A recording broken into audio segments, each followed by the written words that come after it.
Dr. Vroonland, thank you for participating in our Culture Catalyst. Absolutely, it's my pleasure. You're a perfect candidate to talk about creating culture in your district, so very excited to have this conversation with you. So I've heard a little of your story before, and it's really a great story, but I want to capture that.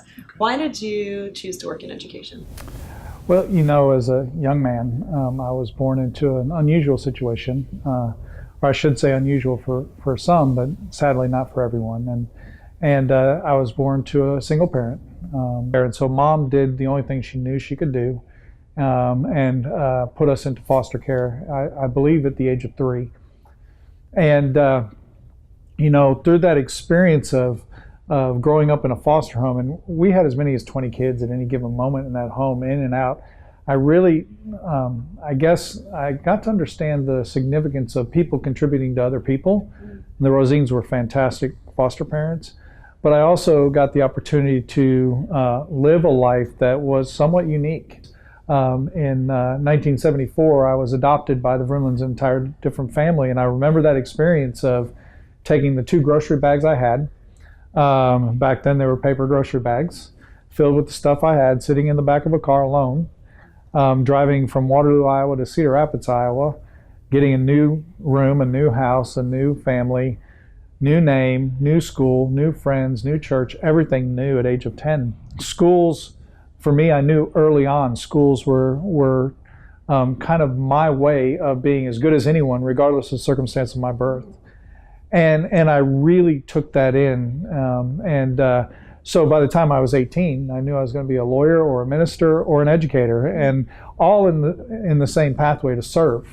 And chose education because I felt like that was where I was designed, and to go and have the most impact, frankly. Public education, especially as it has been developed and as it has even evolved over time. I know it hasn't evolved as fast as many of us would like, but it has evolved.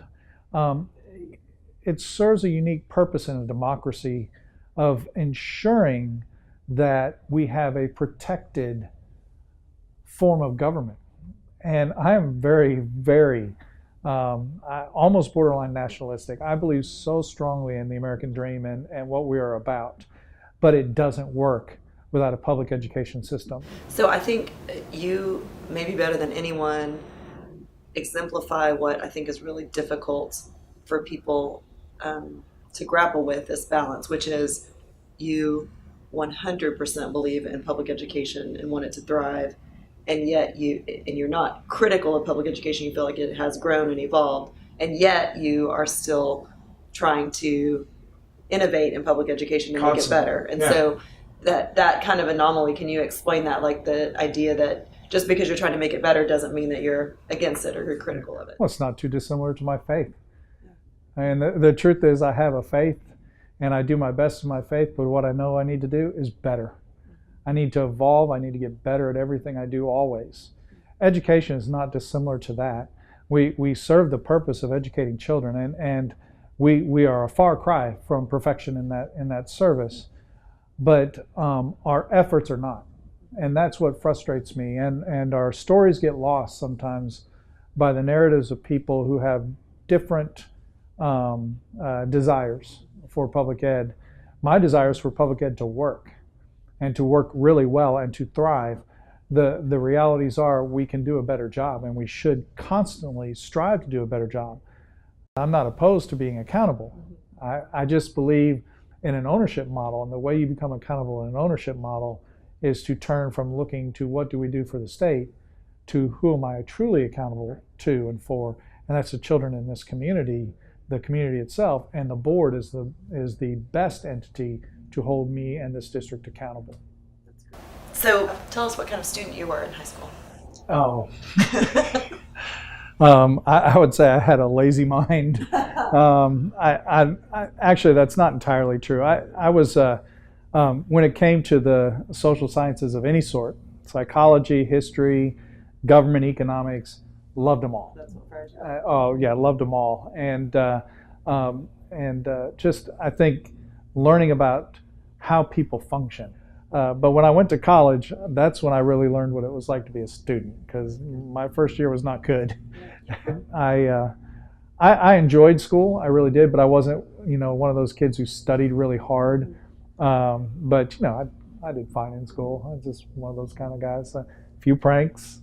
Not the good thing was I didn't get caught because the principal lived literally 2 doors down. Oh. So yeah, that was not good. Yeah, it's That would like have been good. So tell us a little bit about you're trying to change culture here in your district specifically, and this is your third third year. year, right? Mhm. So what is the culture that you're trying to create here, and what kind of behaviors are you trying to model? Right. What are you trying to do with that? Right. What I think is really important is building an ownership culture. And in an ownership culture, you distribute the leadership, you decentralize the system. And the role of the central office, if you will, is to resource the needs of a campus, either from a physical need or from a learning need, right, to build their capacity to be more effective. And I believe strongly in distributing leadership to its point of responsibility as much as possible. Those instructional leaders should be teachers, and they should feel empowered and ultimately responsible for the performance of their students. My job, obviously, as superintendent, is to cast visions, it's to set goals, it's to really work on that culture. And so we have really worked hard to build this ownership culture in Mesquite and move away from compliance structures. And so we have a phraseology, and it's moving from obedience to ownership. I don't believe in obedience. I actually applaud the rogue teacher for the most part, as long as they stay within the parameters, right? But I like rogue teachers because rogue teachers care more deeply about their students than they do rules. The other thing you have to do is you have to move away from compliance to capacity. And so the job of central office is to grow the capacity of the people in the organization so they can own it. I think telling someone to own someone without growing them in a way that allows them to do that is irresponsible. As we worked with you guys, especially focusing in the pre-K2 sector, that has been all about coaching and bringing in coaches. And as you know, we've doubled down on that in 2 years, and we've seen results from that effort.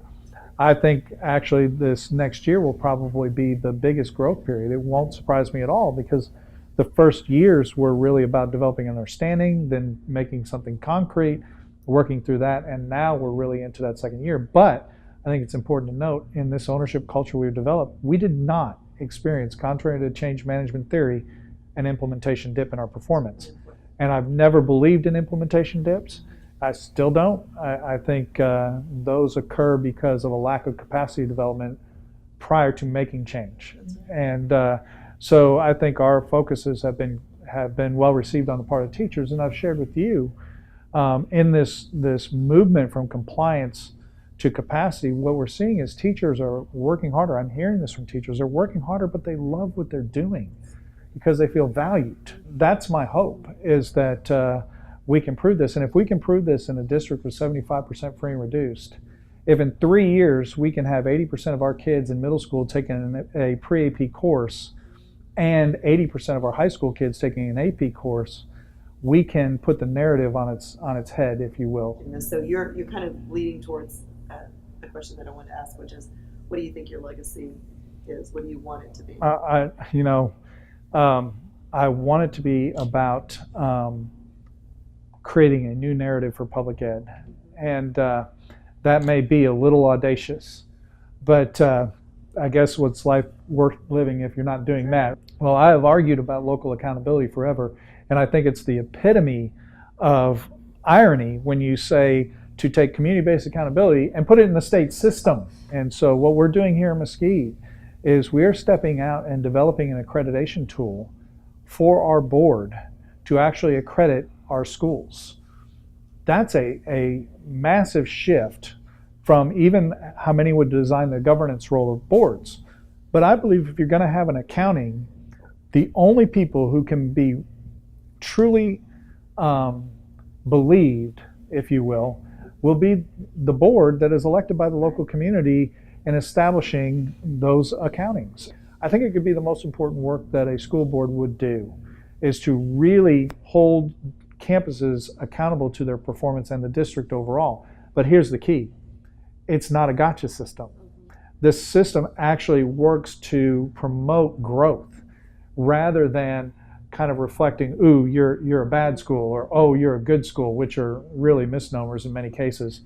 What we want to do is actually design it in a way that really makes the campus own their effectiveness. I would like to show, as I've said throughout this interview, I'd like to be able to show that a district with 75% free and reduced can actually have more kids taking AP courses than suburban districts with 10%. Well, thank you so much for sharing with us today. It was my pleasure. What you do. Thank you. Thank you so much. For being fearless. Absolutely. My pleasure.